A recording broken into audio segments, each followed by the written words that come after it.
এক সময়ের কথা। গ্রামের এক কোণে ছিল ছোট্ট একটা ভাঙা কুঁড়ে ঘর। সেই ঘরে একা বসবাস করত এক বৃদ্ধ কৃষক। নাম তার হাশেম চাচা। বয়সের ভারে নুয়ে পড়লেও তিনি প্রতিদিন সকালে উঠে নিজের ছোট ফসলের জমিতে কাজ করতেন। তার জমিতে ধান, কুমড়া আর লাল শাক ফলত। কুঁড়ে ঘরটার চালের ফাঁকে একদিন একজোড়া কবুতর বাসা বাঁধে।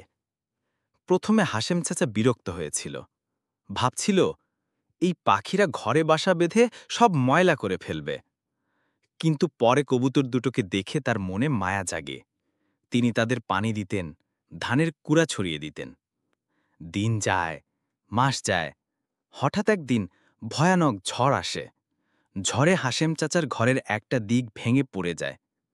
ফসলের বেশিরভাগটাই নষ্ট হয়। হাশেম চাচা খুব মন খারাপ করে বসে পড়ে। তখন সেই কবুতর দুটি তাকে দেখে ঘর ছেড়ে উড়ে যায়।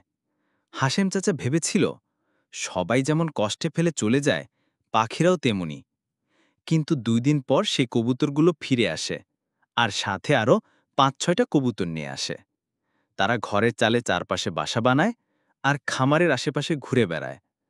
কিছুদিনের মধ্যেই আশেপাশের লোকজন অবাক হয়ে দেখে হাশেম চাচার ক্ষেতে এখন পোকামাকড়ের উপদ্রব কমে গেছে, কারণ কবুতরগুলো প্রতিদিন মাঠে গিয়ে সেই সব কীটকে খেয়ে ফেলে। হাশেম চাচার ফসল আবার বেড়ে উঠতে থাকে।